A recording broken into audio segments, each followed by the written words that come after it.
দক্ষিণ চব্বিশ পরগনা জেলাতেও ভোট পরবর্তী হিংসা অব্যাহত। গতকাল সন্ধ্যায় তৃণমূলের বিজয় মিছিল থেকে হামলা চালানোর অভিযোগ উঠল পেশায় স্কুল শিক্ষক এক বিজেপি কর্মীর বাড়িতে। ঘটনাটি ঘটেছে কাকদ্বীপের হারুউড পয়েন্ট উপকূল থানার কাশীনগর মধুসূদনপুর এলাকায়। ঘটনার খবর পেয়ে রাতেই এলাকায় পৌঁছয় পুলিশ, তবে পুলিশ পৌঁছানোর আগেই দুষ্কৃতীরা পালিয়ে যায়। মিছিল থেকে আচমকা তৃণমূলের দুষ্কৃতীরা রাজারাম প্রধানের বাড়ির ওপর হামলা চালায় বলে অভিযোগ।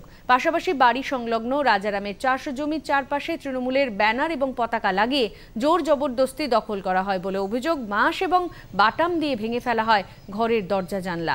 রাস্তার পাশে থাকা লাইট পোস্ট ভেঙে ঘরের ওপর ফেলা হয় এবং ঘরের চারদিকে লাগানো সিসিটিভি ক্যামেরার তার ছিঁড়ে ফেলা হয়। চিৎকার করে প্রাণনাশের হুমকিও দেওয়া হয় রাজারাম প্রধানকে।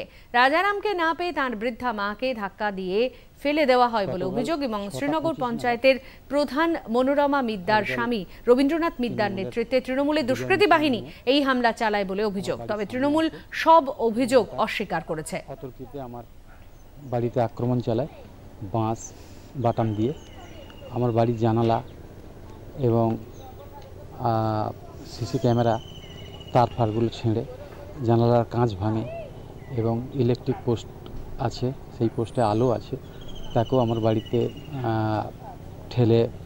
ফেলে দেওয়া হয়। আমার বাড়িতে আমি আমার বৃদ্ধা মা এবং ছোট বাচ্চা নিয়েছিলাম।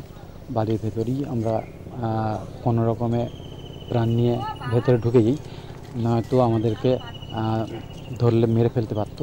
কিছু বলার নেই, এটা সত্যিকারে ওদের ওই ভাই ভাই গণ্ডগোল, মানে এটা পারিবারিক দ্বন্দ্ব একটা।